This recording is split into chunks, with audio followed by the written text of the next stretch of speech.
Gracias. Hola, ¿qué tal? Muy buenas tardes. Bienvenidas al Foro de Protección Internacional. Mi nombre es Erika Bodoera y pues bueno, nuevamente estamos aquí acompañándolos. Ahora es que donde quieras que se encuentren, buenas tardes, buenos días, buenas noches o buenas madrugadas. Recordemos que es un espacio digital, gratuito y abierto. Aquí no solamente hacemos llegar a especialistas en distintas áreas, sino que creemos que podemos crecer en mente, cuerpo y alma. Aquí no solo encontrarás información, encontrarás conocimiento, caminos. Aquí te vas a espejear con alguna historia o encontrarás el camino que a veces no sabemos ni por dónde tenemos que andar, ¿no? Aquí vas a descubrir que no estás solo y que todo lo que vivimos puede ser convertido en un gran propósito. Gracias por darte el tiempo de abrir tu mente y tu corazón, de regalarnos este ratito para poder seguir alimentándonos en información. Y pues bueno, nuevamente como cada semana les quiero presentar a las personas que conformamos el equipo de Foro de Protección Internacional, la abogada maestra Carla Estefania Santillán, su servidora Erika Bodoera, Diana Patel, Madison Faufitz, Zaira Enríquez y Marjorie Perosa. Somos las personas que logramos llegar a cabo estas conferencias, esta información para que llegue a ti. Y bueno, recordemos que en esta charla el día de hoy, para hacerlo de la forma más amigable posible, recordemos que es un espacio seguro, sagrado. Aquí no estamos para juzgar, estamos para compartir información y alimentar el alma. Durante esta sesión, porfa, mantener los micrófonos cerrados, la cámara es opcional, solamente no se les olvide que la tienen abierta, porfa. Habrá el momento para compartir preguntas, no hay ningún problema. Si en el Inter tienen alguna duda, alguna pregunta, porfa, póngala en el chat. Todas son bienvenidas y para que sepan que ya se les leyó, voy a ir poniendo un emoji para que sepan que ya están leídos. No se preocupen. Si en este momento, durante la conversación, no puede ser respondida tu respuesta porque es algo más personal, con mucho gusto a la conferencista le haremos llegar tus datos generales para que se comunique contigo y te dé una solución dentro de lo posible, ¿no? Que pueda ayudarte a responder esas dudas. No olvidemos tener papel, pluma para anotar tanto la información, preguntas o lo que más nos alimente a final de cuentas, ¿ok? Y bueno, quiero dar paso a nuestra conferencista el día de hoy. Para mí, bueno, es un mega placer poderles presentar a la persona que hoy viene acompañándonos, la doctora María Fernanda Pérez Sánchez. Una gran mujer que desde pequeña, sí, la conozco desde muy pequeña, nos conocemos muy pequeñas, larga historia, pero para mí siempre ha sido un ángel, una persona llena de entusiasmo y de amor, que desde el juego, cuando éramos pequeñas, hasta el día de hoy, con un gran deseo de ayudar y de apoyo, siempre dispuesta a tender la mano, siempre a dar ese abrazo, ese juego. Yo solamente la recuerdo jugando en las fiestas infantiles y en la escuela. Para mí es grandes recuerdos que llenan el alma, la verdad. Y bueno, no sé, me llena de gran emoción el poder tenerla el día de hoy. En este camino de la vida, pues bueno, ella fue decidiendo, con ese gran amor, ayudar a la gente, decidió ser doctora, buscando lo mejor dentro de su labor para ayudar a cada persona que se le presentaba por delante. Ella estudió medicina. Bueno, su currículum está bastante interesante, muy largo, no lo voy a decir todo, pero bueno, estudió medicina de urgencias, medicina general, prevención de obesidad, proceso de donación de órganos y tejidos. Bueno, hoy en día se encuentra en el área dermatológica y medicina láser, pero bueno, si sigo así con su currículum, creo que no voy a acabar en toda la noche. Pero bueno, su currículum es muy largo, ¿no? Y para mí es un placer, como les digo, tenerla el día de hoy. Pues bueno, Fer, te doy la bienvenida. Mil gracias por darte el tiempo. Sé que andas ocupadísima, pero gracias por darte el tiempo para venir a compartir una gran información que muchas veces tenemos el desconocimiento de muchas enfermedades y que a lo mejor para mí, para un hermano, para un primo, puede aplicar y que no sabemos que tenemos y que hoy a lo mejor vienes abriendo esa caja de Pandora de que, oiga, doc, espérame, creo que tengo este problema, necesito ayuda, ¿no? El tema del día de hoy se llama la disautonomía, una condición muy poco comprendida. Fer, adelante, bienvenida el día de hoy. Muchas gracias. Gracias, Erika. Tú sabes que eres un gran recuerdo de la infancia y que fue hace poco, claro está, o sea, no tiene tanto. Antier. Sí, creo que fue un poquito más, creo que fue como la semana pasada, pero aún así digo, el cariño es mutuo y finalmente la amistad prevalece. Como bien dijo Erika, mi nombre es María Fernanda Pérez Sánchez, soy médico general, egresada de la Universidad Autónoma de Aguascalientes. Trabajé por 13 años en el servicio de urgencias, tanto en el Instituto Mexicano del Seguro Social y en el Instituto de Salud de aquí del estado de Aguascalientes. Y desde hace 6 años hice una pausa y decidí maternar, decidí ser mamá y entregarme al 100 en esa labor y trabajando a la par con una dermatóloga. El día de hoy vengo a hablar, como bien dijo Erika, de una enfermedad que quizá para muchos de nosotros pueda, o para muchos de ustedes pueda sonar rara o puede no haberse escuchado antes, que es la disautonomía. Disautonomía. Y la verdad es que es un temazo. ¿Qué pasaría si el día de mañana despertaras en un cuerpo que no te responde, que no coopera? Que ponerte de pie requiere de todo tu esfuerzo, de toda tu energía y que al hacerlo sientes que vas a caer, que vas a desmayarte o que el mundo se te viene encima o que el corazón se acelera tanto, tanto, tanto que sientes que va a estallar. O por el contrario, que tu corazón empieza a sentirse lento y cada vez más lento y que parece que se va a detener. ¿Y qué pasaría si pidieras ayuda y nadie te escucha? Nadie sabe lo que tienes. Que te digan que todo está normal, que todo está en tu cabeza, que vayas al psicólogo, que busques terapia o que, no sé. ¿Y qué pasaría que te digo que no es cierto, que sí es real, que sí está pasando algo, que no está en tu cabeza, que sí, que tu cansancio es real, pues aunque tú no lo sabes, tu corazón acaba de correr un maratón durante la noche y que sí, tu corazón se está deteniendo y que sí, al final te puedes desmayar. Al final se detiene y lo único que te queda es confiar. Confiar en que al abrir los ojos te vas a sentir mejor o confiar en que al abrir los ojos habrá alguien ayudándote. Esto es disautonomía. ¿Y por qué vengo a hablar hoy de disautonomía y por qué yo? El día de hoy vengo a hablar de disautonomía no como médico, hoy quiero hablarles como familiar, como mamá, porque en realidad no soy cardióloga, no soy neuróloga, soy mamá de un niño de 8 años. Un niño de 8 años que tiene un diagnóstico de disautonomía desde hace 2 años. Y enfrentarnos a lo desconocido, incluso para mí como médico, y buscar información y buscar respuestas y buscar atención médica, incluso en otros estados, respecto a una enfermedad invisible, me ha hecho el día de hoy vencer mi pánico escénico y tratar de hacerla visible. Entremos en el tema. ¿Qué es la disautonomía? La disautonomía la define la OMS desde 1949 como un trastorno del sistema nervioso autónomo. El sistema nervioso autónomo es el encargado de todas las funciones que realizamos sin ser consciente de esto. ¿Qué es esto? O sea, nosotros respiramos, pero no estamos pensando el de, ay, sí, me toca respirar otra vez, ya pasaron 2 segundos, ¿no? O me toca latir el corazón, o voy a aventarme una carrera y tengo que acelerar el corazón para que los músculos... Son todas esas cosas que hacemos sin ser conscientes de que tenemos que realizarlas. Este sistema autónomo se divide en simpático y parasimpático. Y la verdad no quiero ahondar mucho en temas médicos, pero tratar de hacerlo un poquito más, digamos, digerible. El simpático es el que se encarga de dilatar nuestra pupila cuando hay una luz muy intensa y el parasimpático de contraerla.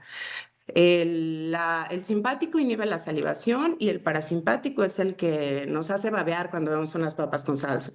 El simpático es el que se encarga a lo mejor de relajar las vías aéreas y el parasimpático de contraerlas. Y así nos vamos. Entonces están en un equilibrio constante. ¿Qué pasa cuando este equilibrio se pierde? Pues lo que viene, la que sigue, por favor, lo que viene es varios signos, varios síntomas, tales como mareo, como dolores de cabeza, intolerancia a los cambios de temperatura. Si gustan, pueden poner la siguiente diapositiva con unas imágenes para ir viendo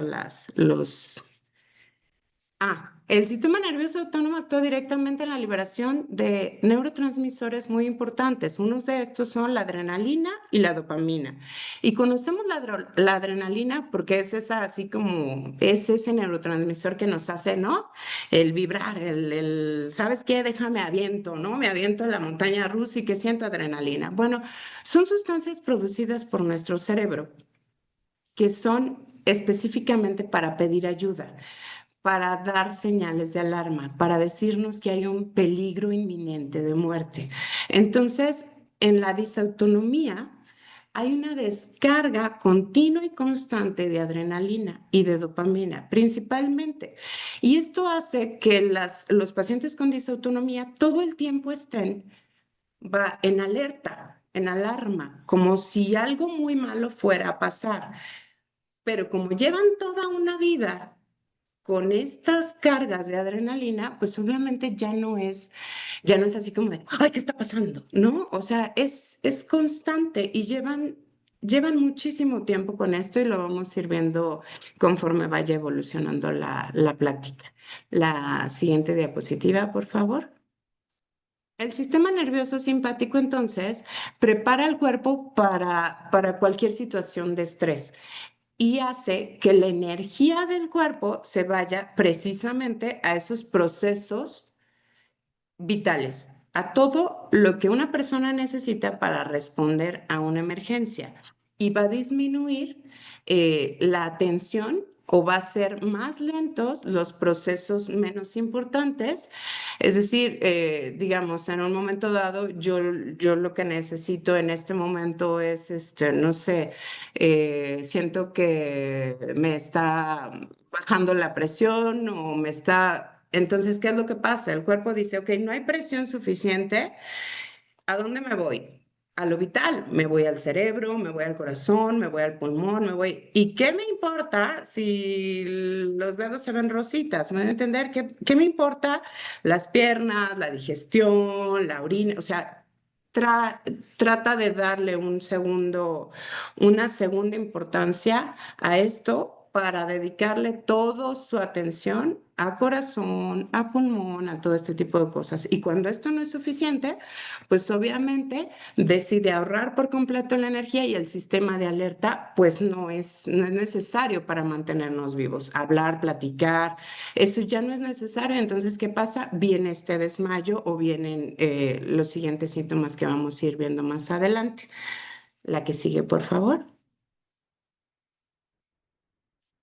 Los tipos de disautonomía. Los tipos de disautonomía pueden ser primarios, que es hereditaria, familiar o asociada a otras enfermedades, como serían enfermedades Marfan, Ehlers-Danlos o cualquier síndrome de hiperlaxitud articular. Estos síndromes tienen mucho que ver con pacientes que tienen exceso de colágeno y la mayoría, nosotros podemos ver a muchos niños que tienen articulaciones como demasiado laxas, que pueden estirar demasiado sus dedos, que pueden hacer demasiado hacia atrás sus piernas o sus codos, este tipo de enfermedades que como tal no son tan diagnosticados, tristemente en nuestro país, a menos que manifiesten algún otro tipo de enfermedad asociada. Y la secundaria es la que tiene enfermedades previas concomitantes, tales como Parkinson, diabetes. Y aquí viene una situación muy importante. Yo siento que la disautonomía recientemente ha cobrado muchísima importancia gracias a que se vio un aumento con COVID. La pandemia vino a revolucionarnos la vida, a cambiarnos por completo la existencia. Y con COVID lo que pasó fue que, primero, ¿qué pasaba cuando estábamos en pandemia? Si yo sentía que no podía respirar, Ay, no voy a ser COVID. Si yo sentía que mi corazón se aceleraba, ¿qué tal que es COVID? Si yo me sentía muy cansado o con dolores articulares, ¿qué tal que es COVID? Entonces empezamos como a ver más síntomas en nosotros, empezamos a ser más conscientes de cómo nos sentíamos.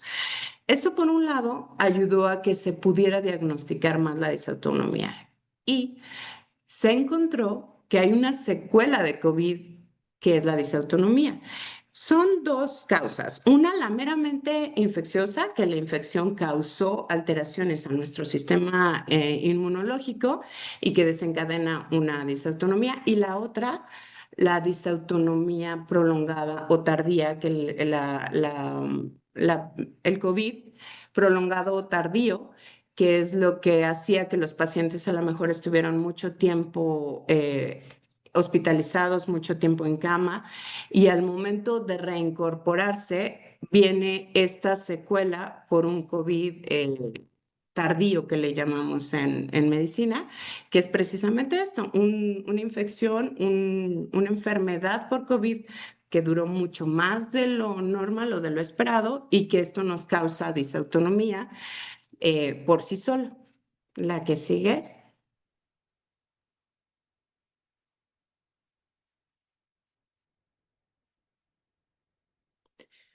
¿Por qué se da la disautonomía? Viene la parte médica, pero digamos que es una alteración en las conexiones nerviosas. Hay una reducción de neuronas, hay una reducción de axones, hay una alteración en las fibras, los ganglios simpáticos son más pequeños, o sea, pueden haber como diferentes alteraciones, no necesariamente son todas juntas.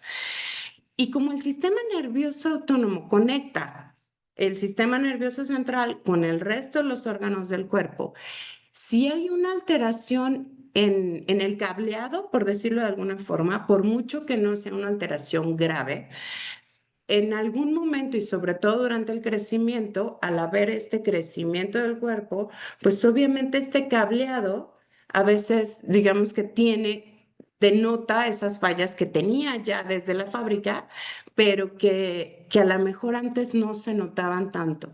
Y entonces así es como vienen a alterarse ese equilibrio en todos estos procesos que normalmente no tenemos que ser conscientes de hacerlos, pero que en la disautonomía se empiezan a evidenciar.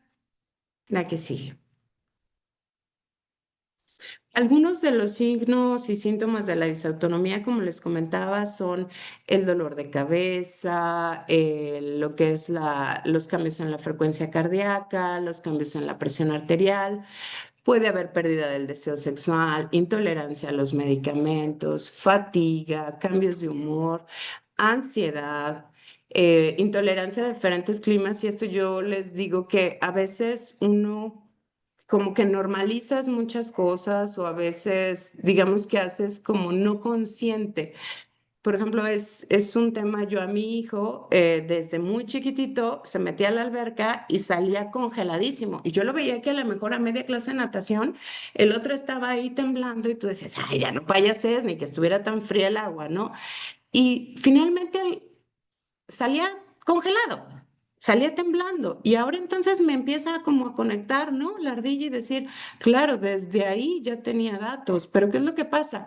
Lo minimizamos, lo normalizamos o decimos, ah, ha de ser payasada, ¿no? Los desmayos, que es la principal causa de diagnóstico de disautonomía, problemas gastrointestinales, aturdimiento, debilidad, hipersomnia, que es muchísimo sueño, dolor en las articulaciones, en las extremidades, mareos, y si lo vemos, pues siendo francos, son muchos síntomas que cualquier enfermedad me la puede dar. O sea, que cualquier cansancio me lo puede dar, ¿no? O sea, caramba, la pérdida del deseo sexual, pues hoy no tengo ganas, ¿y qué? ¿No? O he de estar pasando por un tema hormonal, ¿no? Los cambios de humor, que tristemente, como decimos últimamente, es así como la ansiedad, o sea, ¿cuántos pacientes no hay ahorita por ansiedad y que mucho se achaca, volvemos al tema de pandemia, los mareos, o sea, hay muchos signos y síntomas que son muy frecuentes y que vamos, que más de uno lo habremos presentado, ¿no? La que sigue, por favor. Estadísticas. Y aquí viene, yo les decía, es una enfermedad que podríamos decir es rara, pero si lo analizamos, 1 de cada 10 personas, pues entonces no es tan rara, ¿no? 70 millones de personas en el mundo la padecen, pero en México, bendito México, no hay estadísticas. La que sigue. Afortunadamente, hay muchas asociaciones, muchas fundaciones y la Asociación Aliadas por la Disautonomía, que es una asociación no gubernamental, el año pasado realizó un censo. Y este censo, la verdad es que nos arrojó digamos que mucha información. El gasto promedio mensual de un paciente con disautonomía, la disautonomía en sí, no nada más de que lo que come, no, no, no. La pura disautonomía le genera a un paciente entre 1,000 y 5,000 pesos. Eso es lo que necesita un paciente con disautonomía al mes, nada más para tratar la disautonomía. 72% de los pacientes son dependientes económicos, físicos o ambos. Se requirieron 5 médicos en promedio para tener un diagnóstico y el 63% de los pacientes tuvieron que pausar actividades. Las edades del diagnóstico, principalmente 27 y 44 años es la edad en la que se diagnostica. Y si lo analizamos, pues es completamente lógico, es la edad en la que somos funcionales, en la que somos productivos, en la que estamos más activos, en la edad en la que sí o sí tienes que ir a trabajar y que si no te puedes presentar a trabajar, tienes que llevar un papelito en donde diga que no te pudiste presentar. Entonces, ¿qué pasa? Vas y buscas apoyo, vas y buscas una respuesta. Y es por eso que se ha llegado al diagnóstico de los pacientes entre los 27 y los 44 años. Quizá también porque la carga de trabajo te genera más estrés y esto te detona más crisis de disautonomía.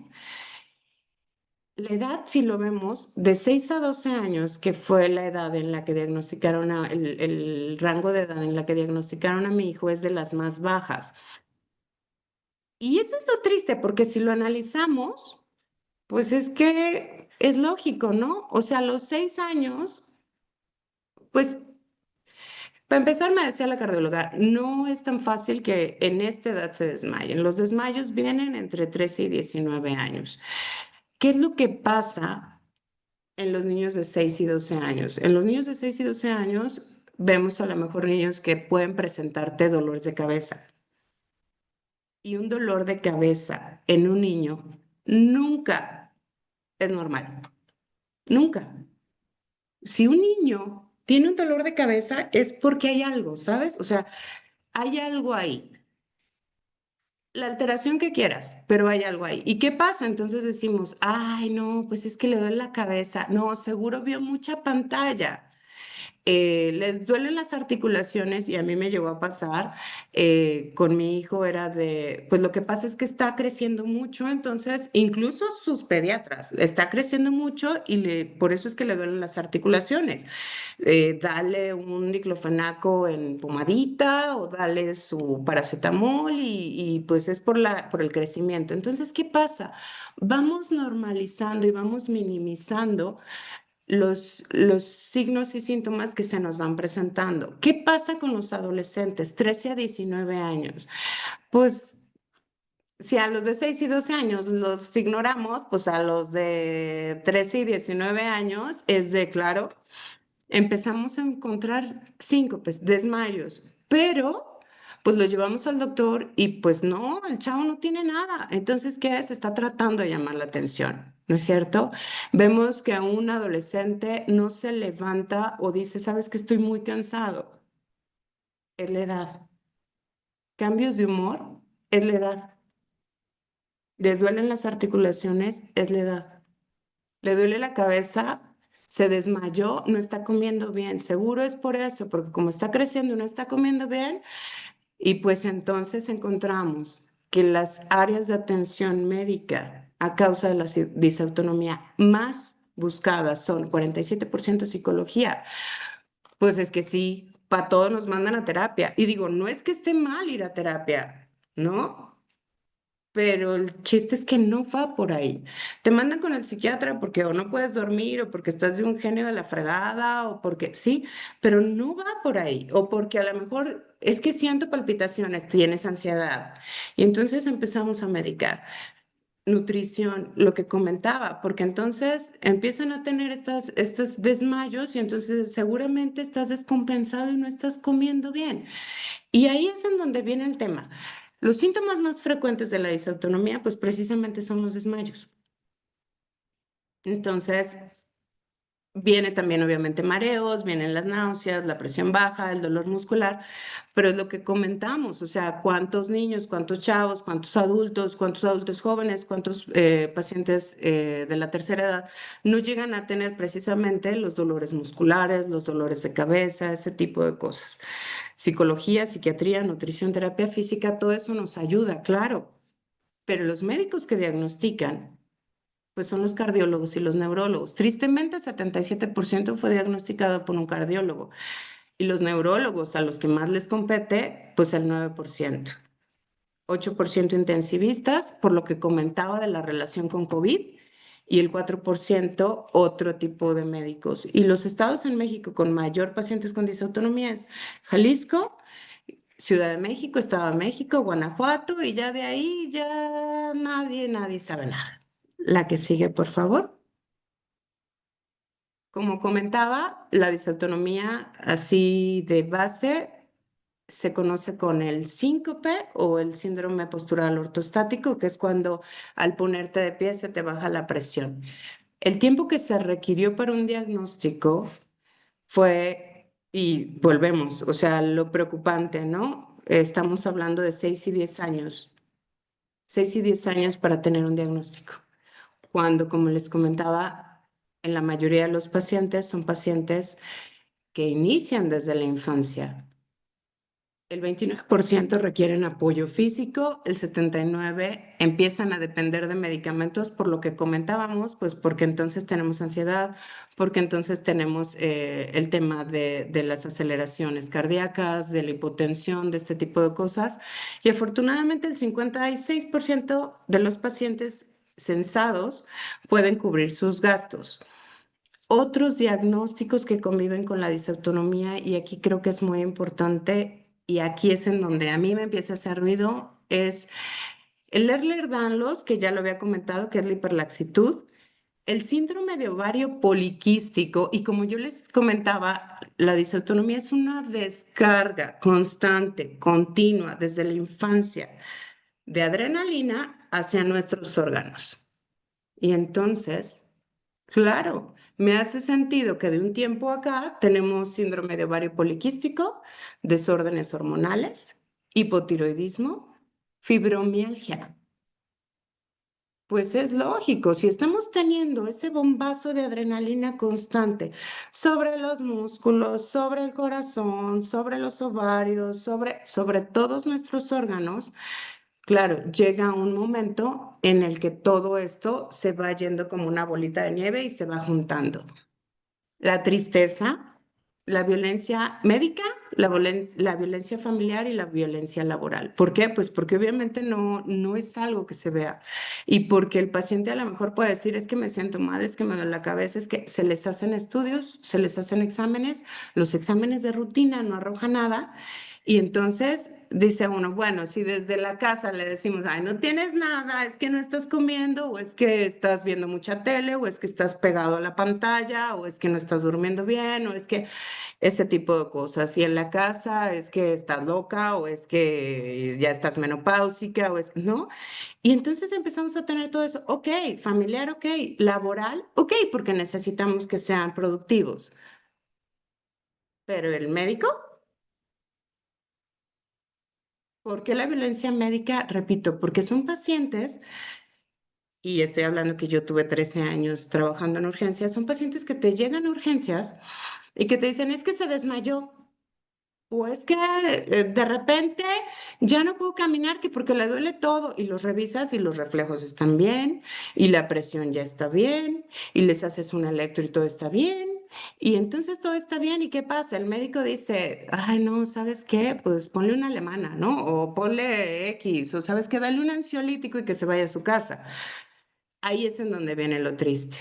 La que sigue, por favor. En el desequilibrio del sistema nervioso simpático y parasimpático se puede desencadenar por cosas bien bobas como es levantarse, que es una carga pequeña, que podemos decir, bueno, es que tuvo una carga pequeña. Una carga pequeña para nosotros fue el paciente se levantó y se desmayó, o sí, y la carga moderada subió las escaleras y se desmayó. En reposo, dormido, despierto, es decir, estaba dormido, abrió los ojos, se mareó y se desmayó. Emocional, con o sin alteraciones de sueño. Tiene mucho que ver la carga emocional, la carga de estrés. ¿En qué gastarían su energía si tuvieran solamente 12 cucharas al día? La teoría de las cucharas es una teoría de los pacientes con disautonomía para que desde que se diagnostican vayan midiendo su nivel de energía. Una cuchara es levantarse de la cama, vestirse, ver la tele, tomar medicamentos. 4 cucharas, ir a la escuela, al trabajo, compras. Entonces, la manera de ir dosificando como el, ¿qué puedo hacer hoy? Hoy amanecí con mucha energía. Ah, bueno, hoy sí puedo ir a la escuela porque siento que voy a usar mis 4 cucharas en ir a la escuela, más comer mis 3 cucharas, más ir en el coche y más levantarme de la cama. Ok, hasta ahí llego y ya en la tarde hoy no puedo más. Entonces, se tiene que ir como midiendo la cantidad de energía que podemos llegar a tener en un día en los pacientes con disautonomía y el irse conociendo para decir, ¿sabes qué? Hoy no puedo ir al café. Ajá, hoy ya ir a la escuela, hoy ya ponerme a cocinar, hoy ya no me alcanza mi energía para hacer una actividad física o para hacer una actividad recreativa. La que sigue, por favor.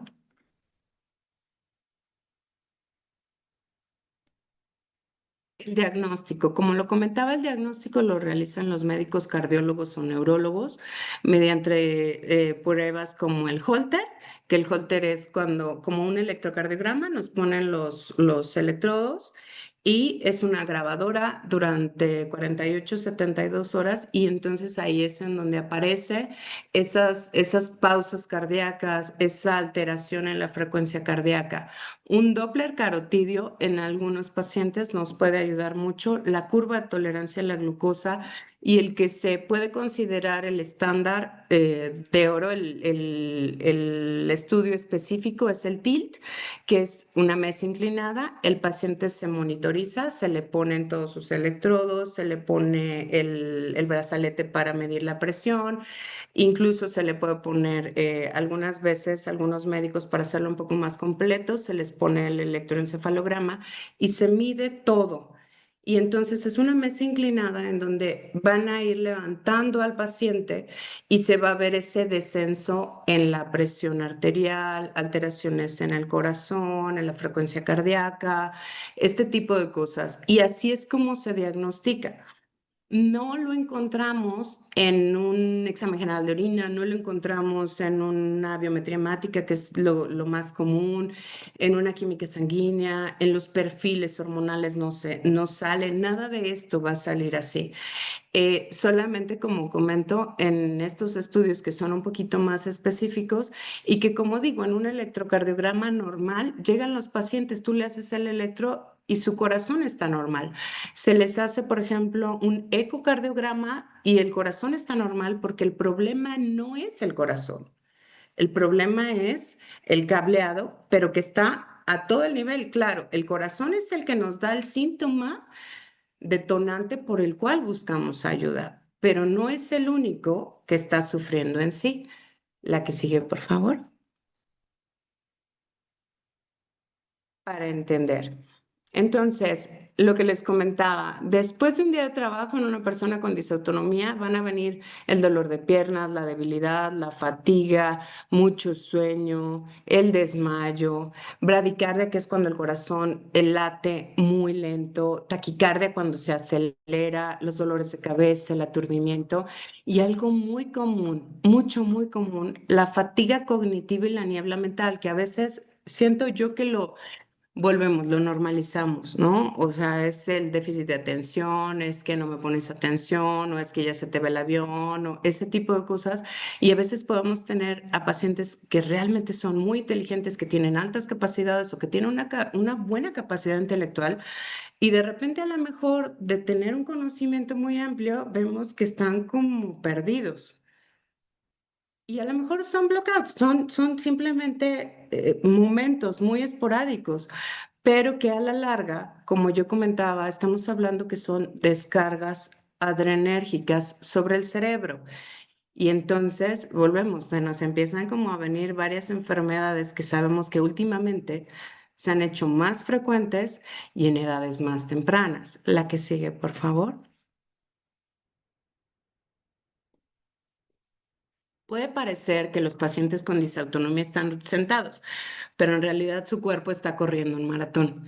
Los disautónomos usan aproximadamente 3 veces más energía que una persona normal al ponerse de pie.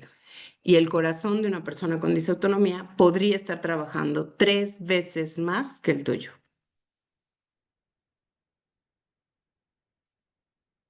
La que sigue.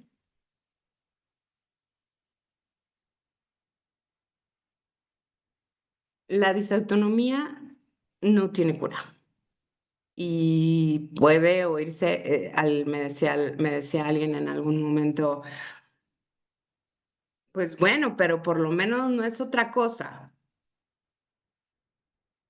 No, dices, claro, no es otra cosa, ¿no? Qué sencillo, me decía la cardióloga la primera vez, me decía, no, no te preocupes, o sea, puede que el corazón desacelere e incluso se pare, pero va a revertir, pero va a volver, o sea, el corazón por sí solo va a reconectar y va a volver. Hay muchas cosas que podemos hacer. Y aquí viene a lo que me refería con eso de, bueno, por lo menos, ¿no? O sea, no tiene cura, pero, ¿no? No necesita de tanto con que lo hidrates, con que tengas una buena actividad física, con que no pase más de 10 minutos parado, sin moverse, con que evites lugares con poca ventilación, con que cuides su alimentación, proteínas, no sé, sodio, buenos hábitos de sueño. Ese tipo de cosas, claro, le pueden ayudar y todo esto, o sea, si lo vemos por ese lado, pues sí, claro, o sea, hay formas de prevenir, de ralentizar, de disminuir la presentación de los síntomas de disautonomía. Hay pacientes que ya necesitan medicamentos, medicamentos que les ayuden a regular la frecuencia cardíaca. Hay pacientes que ya necesitan medicamentos que les ayuden a poder controlar todo lo que viene siendo esta descarga adrenérgica, como serían a lo mejor ansiolíticos y ese tipo de cosas. Pero finalmente eso no es la cura. Eso te ayuda a disminuir la percepción de los síntomas, pero la descarga de adrenalina sigue estando ahí. También recientemente hay varias alternativas en cuanto a tratamientos para el corazón, porque repito que a final de cuentas lo que más se busca en este momento es que tú sigas siendo funcional y productivo. Entonces, lo que se busca es que si el corazón es el que te está dando lata, si el corazón es el que está haciendo que se acelere, se desacelera, y eso es lo que más sientes, porque obviamente no sientes así como, ay, tengo una descarga en la vejiga, pues eso no lo sientes o tengo una descarga adrenérgica en los ovarios. O sea, eso ya no lo sientes como tal, pero el corazón sí, el corazón inmediatamente te dice, empieza a latir muy rápido, empieza a latir muy lento y entonces los médicos están tratando de que esto sea como que seas más funcional.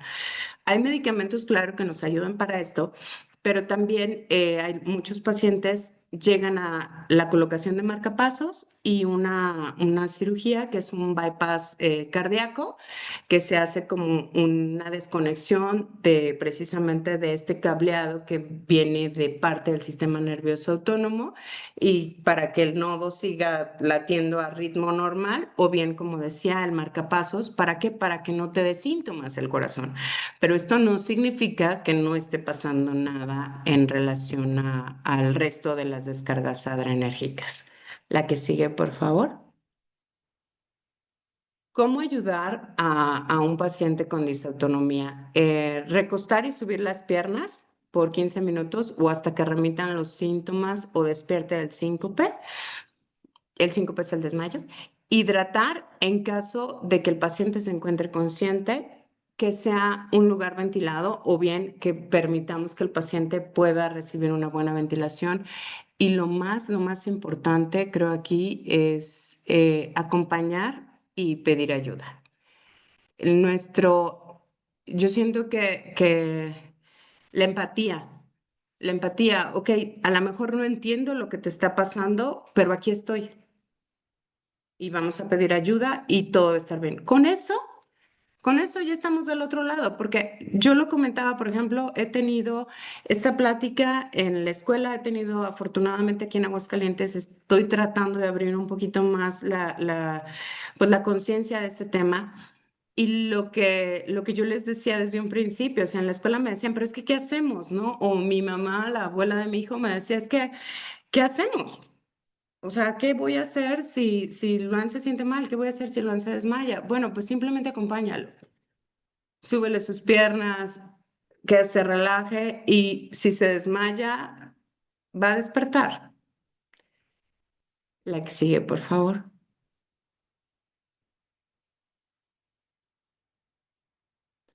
Lo peor que puedes hacerle a una persona con un padecimiento invisible es hacerle sentir que debe probarte lo enfermo que está. Y lo que yo comentaba, o sea, tristemente sigue siendo una enfermedad invisible cuando 1 de cada 10 personas en el mundo la padece. Y quizás se ha normalizado tanto durante tantos, tantos años. O sea, lo que estoy comentando es una enfermedad que viene desde la infancia y que ya no le estamos dando la importancia a este tipo de síntomas y que quizá algo que trajo precisamente la pandemia fue esto, el que fuéramos más conscientes ay, siento como que mi corazón late más rápido, ay, siento que me canso mucho, y acudimos al doctor. Y lo que yo comentaba, el impacto de esto es, si estoy hablando de las descargas de adrenalina y dopamina, de lo que le llamamos bajo gasto o que llega poca sangre, poco flujo sanguíneo hacia el corazón y aquí viene el oxígeno o hacia el cerebro y aquí viene el oxígeno. Entonces, lo que comentaba hace rato, la lógica me dice que el aumento en casos de demencias, Alzheimer, fibromialgia, varios poliquísticos, hipotiroidismo, hipertensión, infartos, burnout en pacientes tan jóvenes, en pacientes que normalmente diríamos, pero pues es que tiene 40 años o tiene 35 años y ya empezó con un tema de Alzheimer o ya empezó con un Parkinson o ya empezó, bueno, creo que aquí es la importancia y aquí es en donde debería de empezar a importarnos más porque seguro conocemos a alguien que la padece. Porque la repercusión más importante como sociedad es precisamente, además de la empatía, el hecho de que para el sistema de salud, en el lugar en donde estemos, implica un impacto fuerte. Los costos aumentan en cuanto a enfermedades crónicas per cápita en pacientes jóvenes, en pacientes productivos, en pacientes que tienen que estar rindiendo para, pues precisamente para que aumente la fluidez. A final de cuentas es algo que, como decía, en la mayoría de los casos se presenta desde la infancia y creo que el que seamos conscientes, como ya vimos, realmente no es tanto se necesita simplemente identificarlo y una vez que el paciente lo identifica, ayuda precisamente a que el cerebro no se quede sin flujo, a no llegar al desmayo, porque finalmente al desmayo es en donde el cerebro se queda sin tanto oxígeno, en donde el corazón se queda sin suficiente. Sí, entonces, ¿qué es lo que pasa? Si nosotros desde ahorita empezamos a concientizar este tipo de descargas adrenérgicas, este tipo de bajo flujo a nivel del cerebro, a nivel del corazón, a nivel de nuestros órganos más importantes, pues obviamente lo vamos a estar como ahí, como campechaneando, o sea, vamos a tratar de que no llegue a más desde edades muy tempranas. ¿Para qué? Para que no estemos haciendo que este tipo de enfermedades cada vez se presenten de una manera más temprana. La que sigue, por favor. Lo que les decía, aunque físicamente la persona con disautonomía no tiene apariencia de enfermo, la disautonomía va más allá de algo mental o de un invento de la persona. Y digo, no tendría nada de malo si fuera únicamente quizá más algo psicológico, que fuera una ansiedad, que yo reto a cualquiera, yo afortunadamente que yo sepa, nunca he tenido una crisis de ansiedad, pero he tenido gente cercana con crisis de ansiedad y seguramente es horrible sentirla. Ahora, trasponémoslo a que no es algo mental, es algo orgánico, a que realmente el corazón y el cerebro están mandando una señal de peligro inminente de muerte. Entonces, volvemos, si normalmente tendríamos la empatía al decir, es que es una crisis de ansiedad y que ya se está abriendo más esta empatía hacia la crisis de ansiedad, hacia la depresión, y ya no estamos, digamos, estigmatizando tanto a pacientes con ansiedad, pues ahora imaginemos que realmente ese corazón está sufriendo como si se fuera a parar. La que sigue, por favor. Cuando ya no somos capaces de cambiar una situación, nos encontramos ante el desafío de cambiarnos a nosotros mismos. Y esta frase a mí me encantó porque precisamente gracias a eso es que estoy yo aquí. Yo seré muy buena para andar a lo mejor con el paciente acá, digamos, inbox, pero eso de venir y exponer y hablar en una audiencia y vencer mi pánico escénico, pues no, no es mucho lo mío. No soy cardióloga y no soy neuróloga. Yo solamente soy la mamá de un pequeño de 8 años que ha tenido que enfrentarse a un sistema que no lo entiende y demostrar que necesita ayuda y aún así se ha sentido invisible. Un niño de 8 años que en cada crisis tiene miedo de cerrar los ojos y no despertar. Hoy les pido, ayúdenme a hacerla visible por él, por quien ustedes conocen, por quien ni siquiera sabemos que la tiene. Porque si mañana fueras tú y al levantarte sintieras que corriste ese maratón y no pudieras ir a la oficina, o no pudieras atender a tus hijos, o no pudieras salir a caminar al parque, si fuera tu cuerpo el que no responde y sintieras que el corazón se detiene, y si mañana fueras tú quien no tiene la certeza de nada, hoy ayúdenme a hacerla visible. Muchas gracias.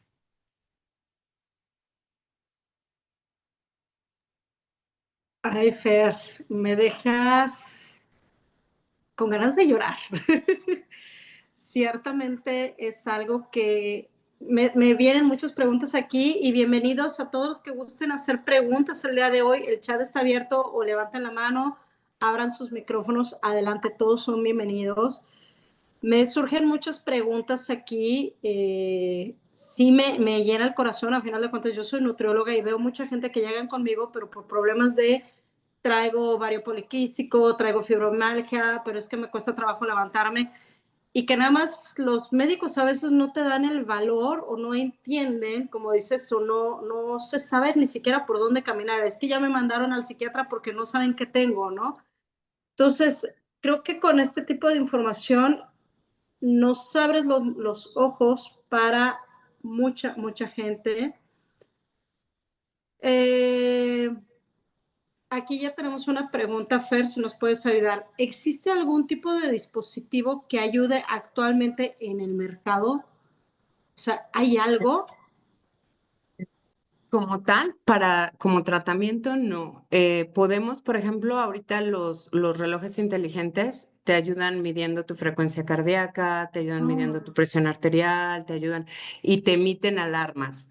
En el caso, por ejemplo, en el caso de los niños, también ya hay relojes inteligentes que te pueden llegar a emitir alarmas. Hay un dispositivo que de hecho la cardióloga, en Aguascalientes tenemos cardiólogos pediatras muy buenos. Mis respetos para los cardiólogos pediatras, pero se necesita, no tienen la información sobre disautonomía. Entonces se necesita una especialidad, no es especialidad como tal, sino como un máster en lo que se llama electrofisiografía. Entonces, nosotros vamos a Guadalajara con una cardioped electrofisiógrafa. Y ella, por ejemplo, a mí me dejó comprar, es un aparatito, se llama Cardia. Lo encuentras en una farmacia. Voy a decir nombres que me importa, que nos cobre después las Bienvenida. regalías. En la farmacia Guadalajara lo encuentras, es el Cardia, y lo digo porque en realidad es como más común entre todos. Y este aparatito es como un electrocardiograma portátil. Entonces tú lo puedes poner y te puedes dar cuenta cómo está el corazón, si está latiendo de más, si está latiendo de menos. Y la ventaja de Cardia es que se lo puedes enviar a tu cardiólogo o lo puedes enviar, tienen ellos por una tipo membresía, tú le envías y un médico especialista te lo va a leer y te va a decir el tema de tu corazón es este. Esos son los dispositivos que te pueden ayudar. Justo hoy a mediodía, mi hijo tuvo una crisis de disautonomía y tenía muchísima debilidad, rigidez en sus piernas y estábamos nosotros en una tienda, vino mi hermana de visita ahora en vacaciones y estábamos dando la vuelta y entonces a mi hijo lo tuvimos que trepar al carrito literal y flat, ¿no? Sube tus piernas y ahí te quedas y nosotros seguir dando la vuelta. Y justo hace rato me decía mi hermana, ¿y qué hago? O sea, si se queda conmigo ahorita mientras tú estás ahí en el speech, ¿yo qué hago? Lo mismo me preguntaban en el colegio, mujer, todos los aparatitos, todos los dispositivos te sirven ya cuando eres adulto a lo mejor para ser consciente de que tu frecuencia cardíaca está bajando y entonces es momento de que te sientes, es momento de que subas tus piernas y de que te prepares. En eso te pueden servir. Ya, digamos, a mí como mamá, el agarrar los dispositivos y ponérselos a mi hijo como si estuviéramos en terapia intensiva, me sirve únicamente como coco wash de mamá de decir, estoy haciendo algo por mi hijo. Ajá. Cuando él es chiquito, en realidad pues le puede servir el decir, ok, mi corazón está bajando, es momento de sentarme. La ventaja que tenemos es que de verdad, cuando encuentras un buen médico que te acompañe, le explica a él las cosas y entonces él ha ido reconociéndose y reconociendo los síntomas para entonces poder decir, ¿sabes qué? Esto no se siente muy bien, me voy a sentar, porque a veces a lo mejor no inicia con el corazón, a veces a lo mejor inicia con una rigidez en los pies o en las piernas. Y ahí todavía no me va a dar el dato en corazón. Entonces, si él ya identificó que hoy trae como un poquito de rigidez en sus piernas, entonces es más probable que él diga, ok, voy a medir mis cucharas, voy a tomar más electrolitos, más sodio, más, ajá, y entonces eso puede hacer. Los dispositivos, repito, sí hay varios, pero como tal, son más como medidores pero que no te sirven como tal, como un tratamiento, te ayudan quizá a prevenir el llegar al síncope, sobre todo en etapas tempranas.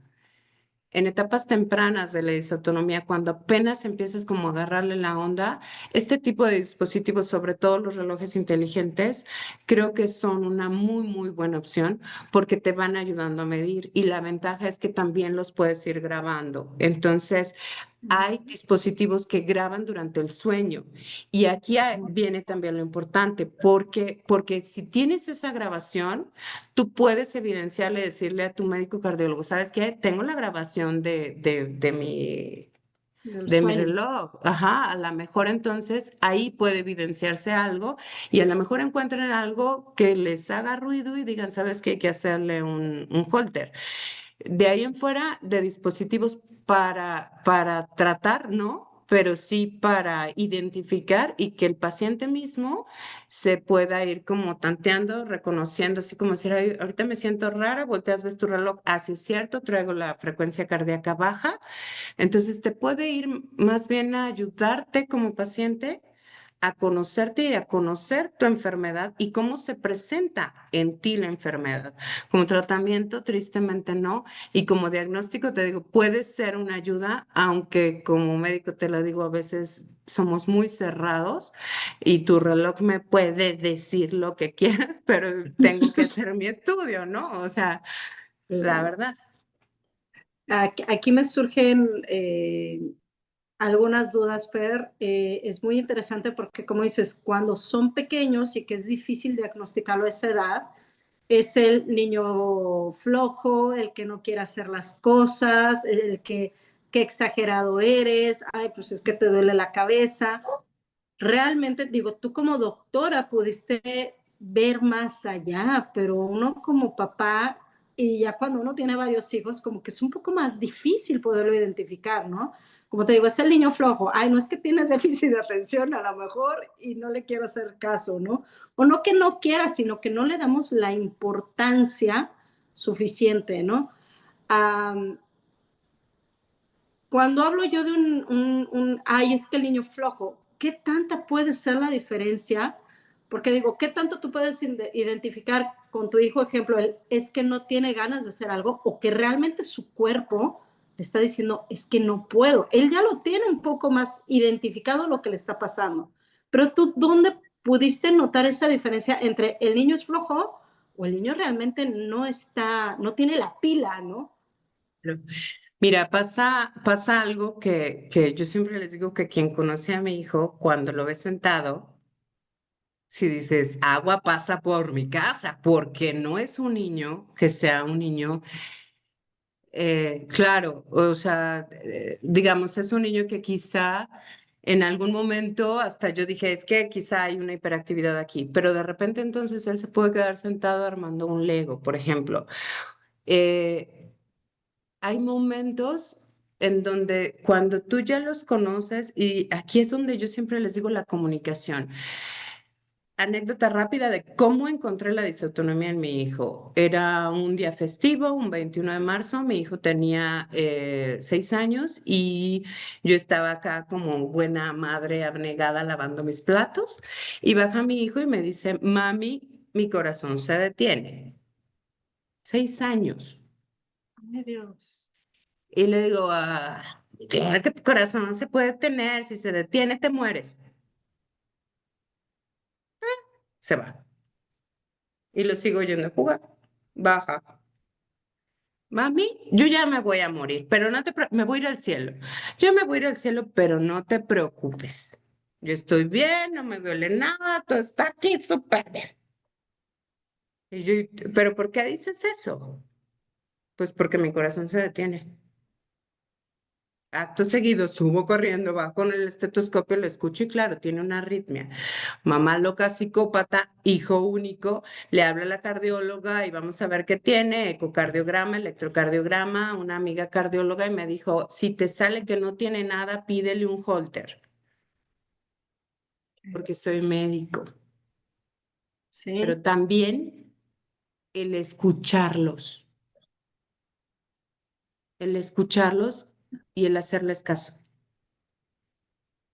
El que si tú tienes una buena comunicación, sobre todo con los chavos, con los niños, con los adolescentes, yo di esta plática para un grupo de niños de 7 años, 6 y 7 años, y se los decía, el escuchar a tu cuerpo, el saber, ok, cierra tus ojos, escuchas tu corazón, escuchas tu respiración, sientes tu panza.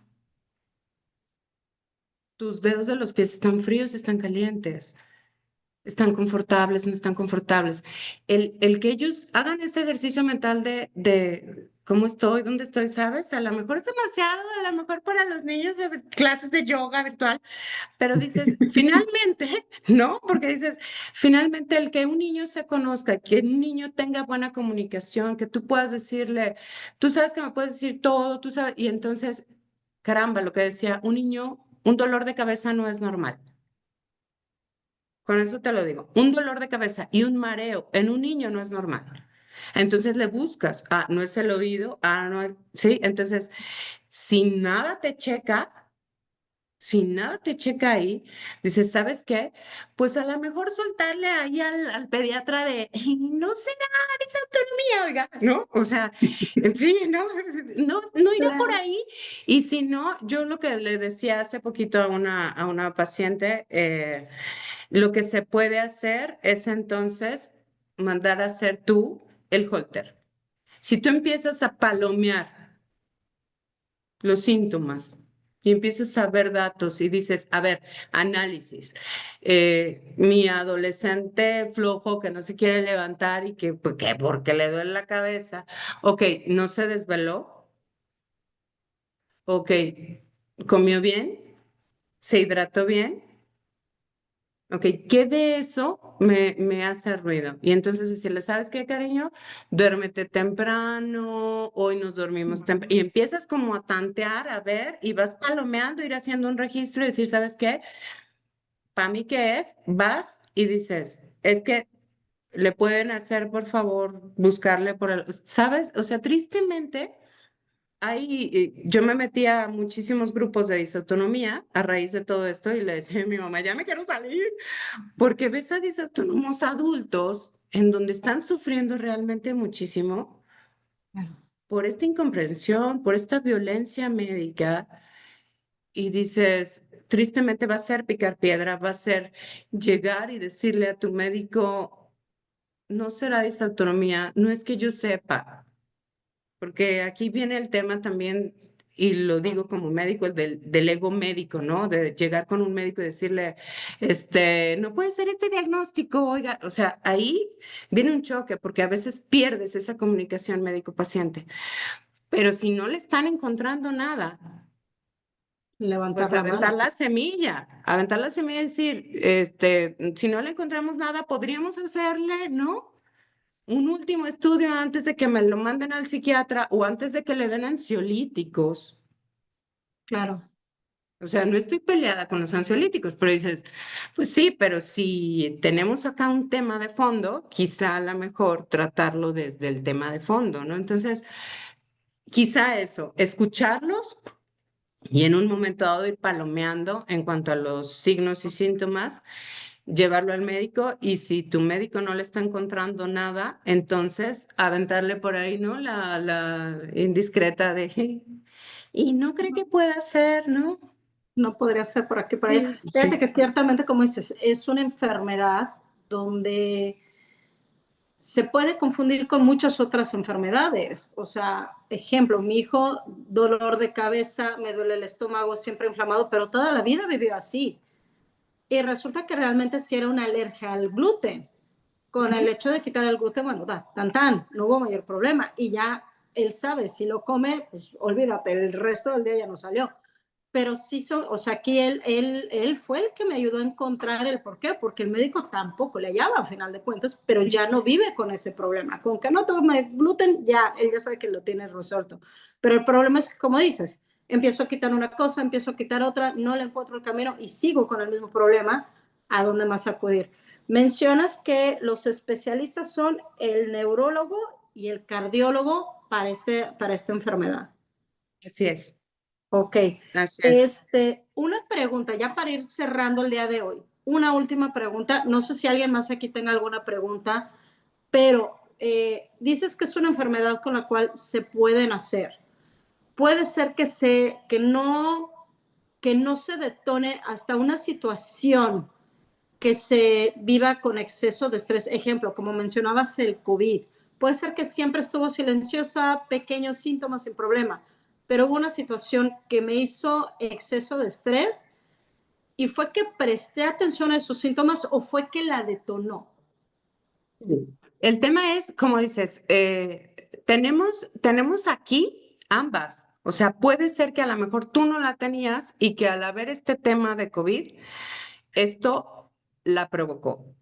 Pero también puede haber una disautonomía desde el nacimiento, desde la infancia, y que se va llevando, porque como decía, los síntomas pueden ser muy leves y muy graduales.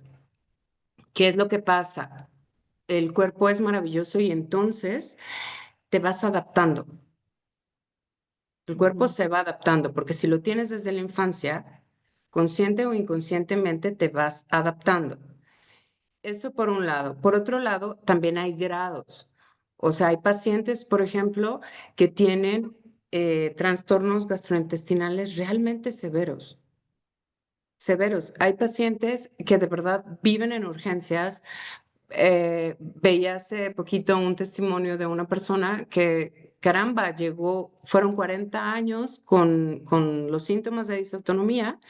La paciente ahorita tiene 60 años, es de España, se aventó todos los máster porque le decían es algo, ¿sabes? Es algo psicológico y se aventó Gestalt y le fue dando. Y llegó al marcapasos. ¿Por qué? Porque llegó a presentar paros continuos en urgencias. Entonces, los síntomas pueden ser muy variados y pueden ir de leves a graves. El chiste, y era lo que yo decía aquí, muy probablemente la disautonomía más grave se ha presentado a raíz de COVID porque quizá eran pacientes que ya la tenían y más aparte lo que comentaba yo de que el virus afecta el sistema inmunológico y genera como, yo les comento a veces que es como si fuera un cochambre en el cableado. Ujú. Entonces esto me agrava los síntomas, me empeora la sintomatología. Entonces, si mi paciente ya lo tenía, más aparte se agrava después de una infección con COVID, ¿qué es lo que pasa? Estamos teniendo pacientes con una disautonomía demasiado florida, demasiado intensa. Y entonces tienes pacientes con mala adaptación, por ejemplo, ves pacientes que tienen muy mala adaptación a la luz. Y entonces llegan a un lugar, vienen de un lugar en donde casi no hay luz, llegan a un lugar en donde hay mucha luz y se quedan ciegos. Ay, no, es que la luz o la visión muy borrosa, este tipo de cosas, lo que decías, por ejemplo, de déficit de atención. O sea, llega a ser desde muy leve hasta demasiado florida. Cuando son síntomas leves, nos vamos adaptando. Nos vamos Ujú. adaptando porque lo que decíamos, o sea, cuántas personas, a mí me decían que supuestamente, digo, yo no lo recuerdo, hace poquito, a los 3 años yo Así es. tenía migraña. A los 3 años fue mi primera migraña y yo, herencia, ¿no? Gracias, ¿no? Entonces dices, no, la migraña no es normal en un niño. Tú pregúntame, o sea, que yo recuerde, nunca he sufrido un desmayo. Sí ha habido momentos en los que siento que a lo mejor así como que se me mueve el piso y me va a caer, pero de ahí en fuera no. Pueden ser como muy leves a muy floridos. ¿De qué va a depender? También de los hábitos y Ujú. también de lo que comentábamos, de que no se agregue una infección, de que no se agregue otra enfermedad, como decía, si de por sí ya la traías si viene una diabetes. Si de por sí ya la traías y viene un COVID, o por ejemplo, hablando en una plática que di la semana pasada, hablaba con un intensivista y me decía, doctor, es que los tenemos en el hospital, pero con diagnóstico de Guillain-Barré. Guillain-Barré es también una infección y que los tiene postrados durante muchísimo tiempo y en ellos los identifican porque están todo el tiempo monitorizados. Entonces pasan y ven, ah, chis, ¿y por qué le está bajando, sabes? ¿Por qué le estará bajando la presión o por qué le está? Entonces ahí se identifica muchísimo. Entonces, lo que digo, puede empezar a lo mejor desde el nacimiento, pero si le vas agregando, ¿no? Por ahí una mala alimentación, malos hábitos y todo esto, los síntomas llegan a ser muy floridos en edades productivas. Wow, me dejas con más preguntas todavía. Ya vamos llegando al final de nuestra conferencia el día de hoy. Aquí en el chat ya les puse nuevamente, como cada conferencia, les puse el formato de retroalimentación, porque yo creo que de aquí hay muchos temas que a lo mejor nos podrías, yo sé que ese pánico escénico te lo voy a ir quitando, no te preocupes, Fer. Ya, nena, ya estoy hecha. Ya, ya, ya, ya, no te preocupes, vamos a seguirle dando. Está el formato, si hay dudas, preguntas, ahí pueden aprovechar el formato para poner algún tema que les interese. Bienvenido todo, aquí todos estamos para aprender. También les puse el canal de YouTube de Foro de Protección Internacional, donde esta conferencia y todas las que han ido pasando y que vendrán se están subiendo a esa plataforma para que los puedan seguir viendo. Y pues bueno, Fer, híjole, ya no sé con cuál de todas las preguntas cerrar el día de hoy. Ciertamente me quedan algunas en el tintero, pero una pregunta, hablaste un poquito de alimentación, vamos a decirlo así, o vitaminas que puede ayudar a la persona, una buena hidratación. Hablaste, no me acuerdo si mencionaste el zinc. Mi pregunta sería, ¿el magnesio no les puede ayudar, que ayuda muscularmente también? El magnesio te ayuda incluso en conectividad nerviosa.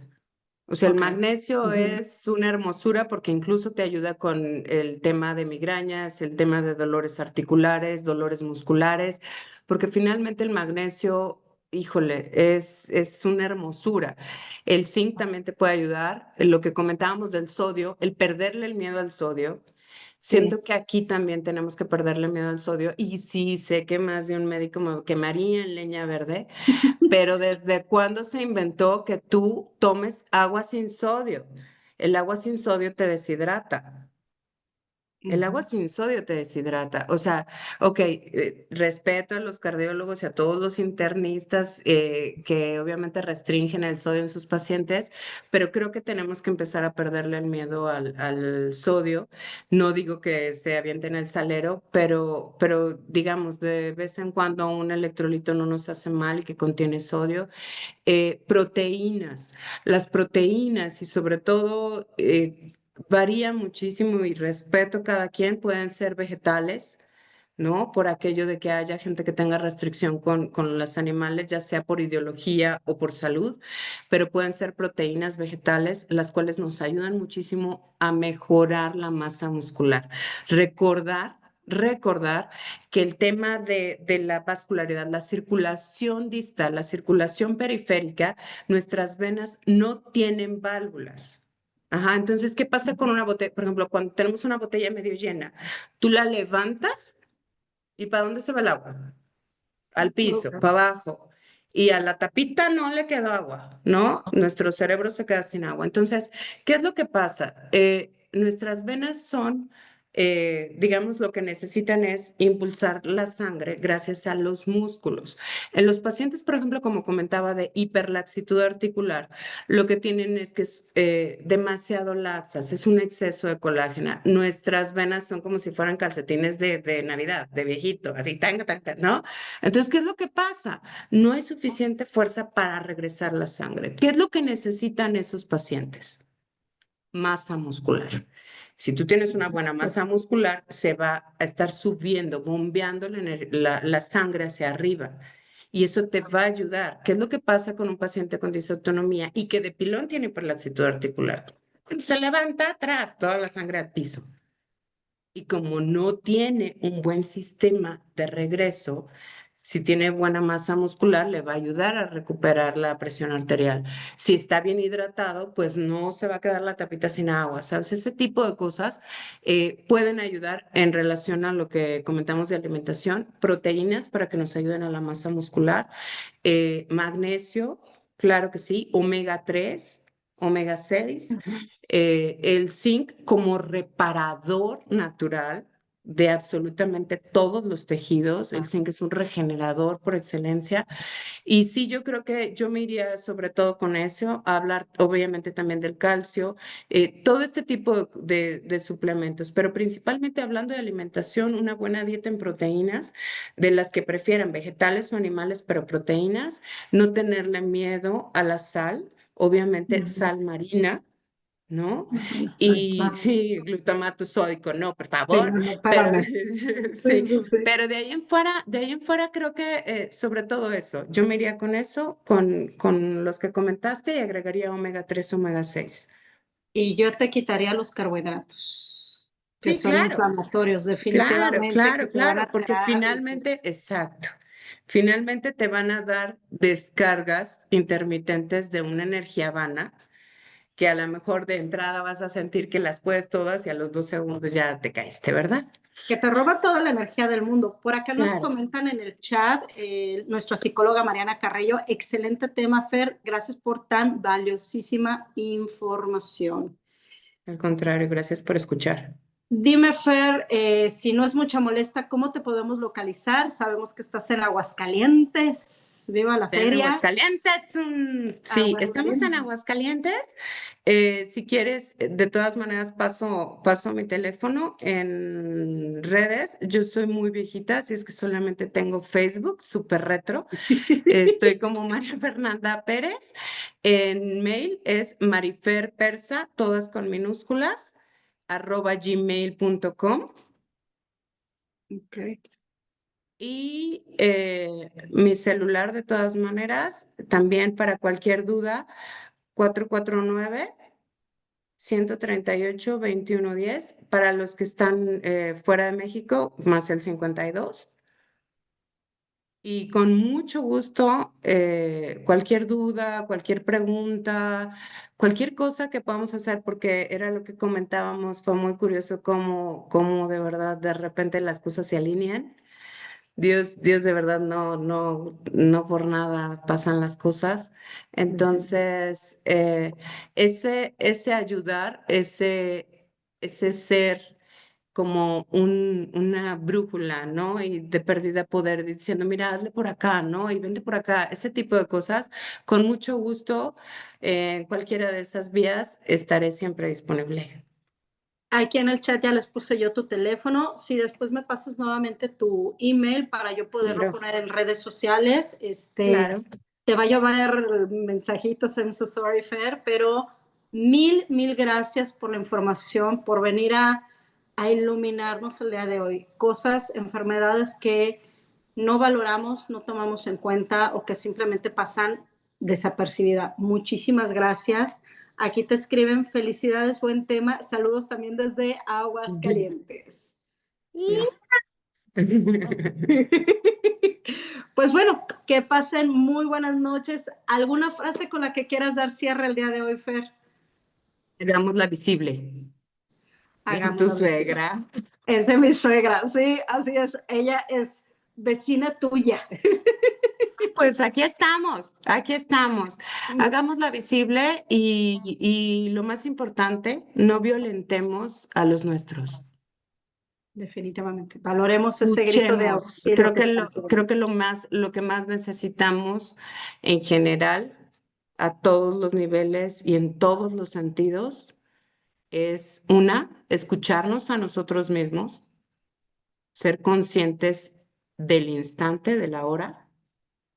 Y en segundo, escuchar a los que nos rodean, escuchar al de al lado. No siempre van a ser voces, a veces las miradas, a veces las acciones, pero ser conscientes del instante, ser conscientes de la hora y eso, escucharnos y escuchar al otro, porque eso hace la diferencia en todos los sentidos, en todos los niveles.